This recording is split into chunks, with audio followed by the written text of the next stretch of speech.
আপনারা জানেন যে বাংলাদেশের গত 17 বছর ধরে যে প্যাসিবাদ কায়েম হয়েছিল, বিশেষ করে আপনারা জানেন যে গত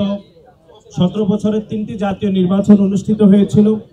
2014 সালের একটি বিনা ভোটের নির্বাচন, 2018 সালের একটি নিষেধাজ্ঞা নির্বাচন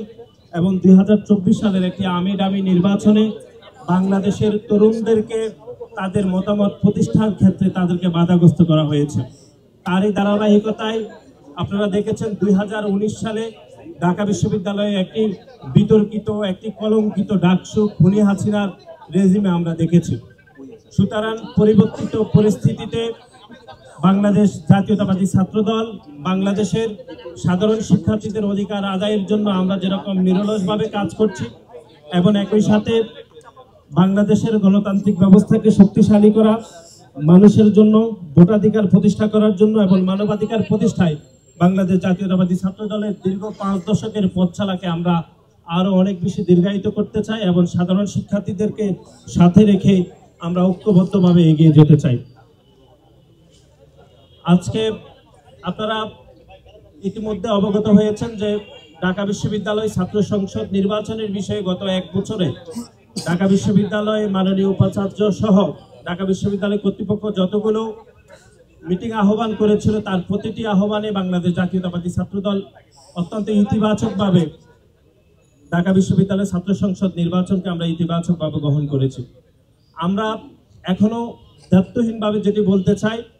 যে 2024 সালের জুলাই এবং আগস্টে যে খুনি সংগঠন, যে সংগঠন ইতিমধ্যে সন্ত্রাস বিরোধী আইনে নিষিদ্ধ হয়েছে,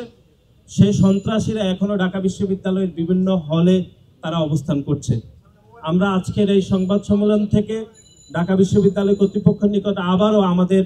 দাবি পেশ করছি যেন সেই সকল খুনিদেরকে বিচারের আওতায় এনে এবং বিশ্ববিদ্যালয়ের পক্ষ থেকে যে বিচার প্রক্রিয়া করার যেটুকু পদক্ষেপ, সেইটুকু পদক্ষেপ যেন জরুরি ভিত্তিতে নেওয়া হয়।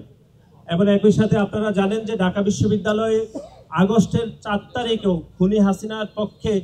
পেশিবাদের শিক্ষকরা মিছিল মিটিং করেছে, তাদের একজনকেও ঢাকা বিশ্ববিদ্যালয় এখনো বিচার প্রক্রিয়া আনতে পারেনি, এটি দুঃখজনকভাবে। আমরা সেই সকল দোষর শিক্ষকদেরকেও বিচার দাবি করছি। সুতরাং এই যে খুনি সংগঠন ছাত্রলীগের বিচার প্রক্রিয়াকে এখনো ত্বরান্বিত না করেও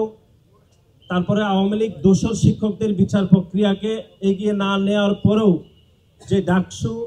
চলমান রয়েছে, সে ডাকসুকে আমরা ইতিবাচকভাবে দেখে আমরা প্রতিটি পদক্ষেপকে আমরা স্বাগতম জানিয়ে বাংলাদেশ জাতীয়তাবাদী ছাত্রদল এই ডাকসুতে ঢাকা বিশ্ববিদ্যালয়ের শিক্ষার্থীদের অধিকারের জন্য আমরা নিয়মিতভাবে নিবিড়ভাবে কাজ করছি।